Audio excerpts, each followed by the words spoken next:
देशवासियों, ये लेख किसी ने लिखा है और वह उर्दू में है। और जो लोग उर्दू पढ़ना नहीं जानते हैं मगर मुंबई की बोलचाल को समझते हैं, उनके लिए मैं इस्माइल बाटलीवाला, हमारी भी उर्दू सही नहीं है, इसलिए मुंबई वाली भाषा में वीडियो बयान पेश कर रहा हूँ। और अब लेख पढ़ना शुरू करता हूँ। एक शख्स एक ज़बा की हुई मुर्गी लेकर मुर्गी फरोश के दुकान पर आया और कहा कि भाई ज़रा इस मुर्गी को काट कर मुझे दे दो। मुर्गी फरोश ने कहा, मुर्गी रख कर चले जाओ और आधा घंटे बाद आकर ले जाना। इत्तफाक से शहर का काजी मुर्गी फरोश की दुकान पर आ गया और दुकानदार से कहा कि मैं ये मुर्गी मुझे दे दो। दुकानदार ने कहा कि ये मुर्गी मेरी नहीं बल्कि किसी और की है और मेरे पास भी अभी कोई और मुर्गी नहीं जो आपको दे सकूं। काजी ने कहा कि कोई बात नहीं, यही मुर्गी मुझे दे दो। मालिक आए तो कहना कि मुर्गी उड़ गई। दुकानदार ने कहा कि ऐसा कहने का भला क्या फ़ायदा होगा, मुर्गी तो उसने खुद ज़बा करके मुझे दी थी, फिर ज़बा की हुई मुर्गी कैसे उड़ सकती है। काजी ने कहा कि मैं जो कहता हूँ उसे गौर से सुनो, बस ये मुर्गी मुझे दे दो और उसके मालिक से यही कहो कि तेरी मुर्गी उड़ गई है। वो ज़्यादा से ज़्यादा तुम्हारे खिलाफ मुकदमा लेकर मेरे पास ही आएगा। दुकानदार ने कहा कि अल्लाह सबका पर्दा रखे और मुर्गी काजी को पकड़ा दी। काजी मुर्गी लेकर निकल गया तो मुर्गी का मालिक भी आ गया और दुकानदार से कहा कि मुर्गी काट दी है। दुकानदार ने कहा कि मैंने तो काट दी थी मगर आपकी मुर्गी उड़ गई है। मुर्गी वाले ने हैरान होकर पूछा, भला वो कैसे? मैंने खुद ज़बा की थी, उड़ कैसे गई?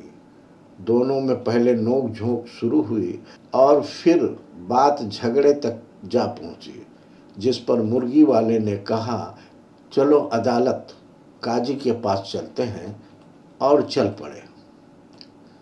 दोनों ने अदालत जाते हुए रास्ते में देखा कि दो आदमी लड़ रहे हैं, एक मुसलमान है जबकि दूसरा यहूदी है।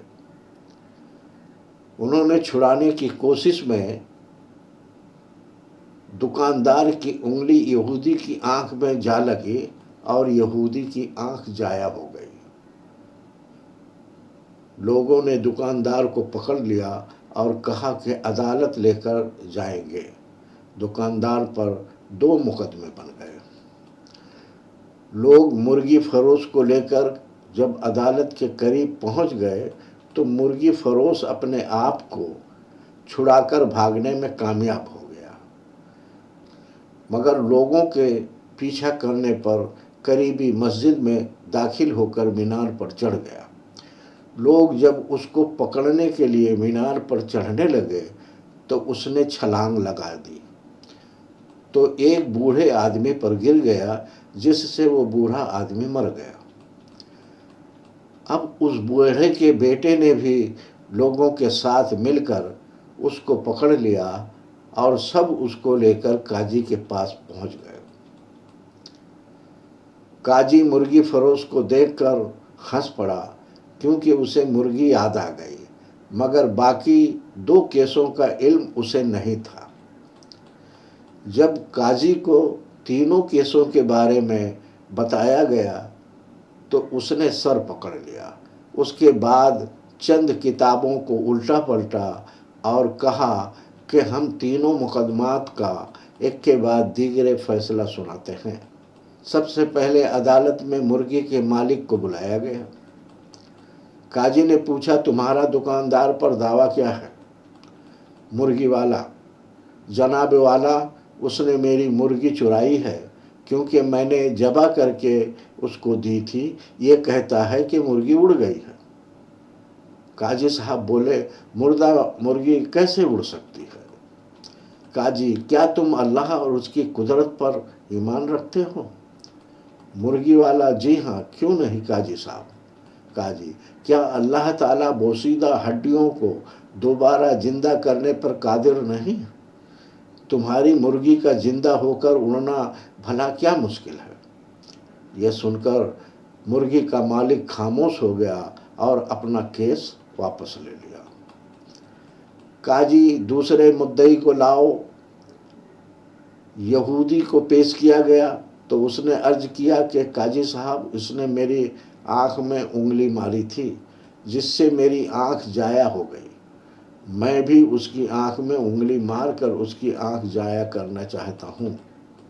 काजी ने थोड़ी देर सोचकर कहा, मुसलमान पर गैर मुस्लिम की दियत निस्फ है, इसलिए पहले ये मुसलमान तुम्हारी दूसरी आँख भी फोड़ेगा, उसके बाद तुम उसकी एक आँख फोड़ देना।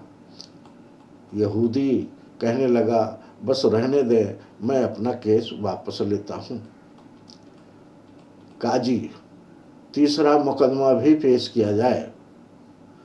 मरने वाले बूढ़े का बेटा आगे बढ़ा और अर्ज किया कि काजी साहब, उसने मेरे बाप पर छलांग लगाई जिससे वो मर गया।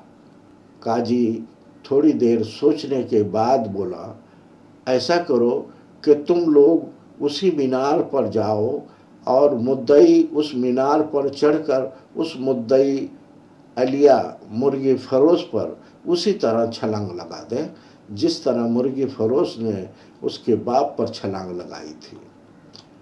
नौजवान ने कहा, काजी साहब, अगर ये दाएं बाएं हो गया तो मैं ज़मीन पर गिरकर मर जाऊंगा। काजी ने कहा, ये मेरा मसला नहीं है, मेरा काम अदल करना है। तुम्हारा बाप दाएं बाएं क्यों नहीं हुआ? नौजवान ने अपना दावा वापस ले लिया।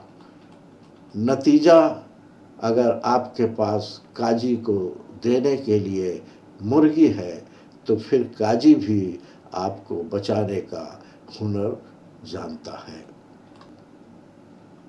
साथियों, वैसे किसी के लेख को इस्तेमाल करने के लिए उनकी इजाज़त लेना ज़रूरी होता है, मगर इस लेखक को हम नहीं जानते हैं, इसलिए बिना इजाज़त गुस्ताखी माफ़ी चाहता हूँ और इस वीडियो के ज़रिए किसी की आस्था को ठेस पहुँचाना नहीं है, और अगर किसी को ठेस पहुँचता है तो हम उनसे भी माफ़ी चाहते हैं। जय हिंद।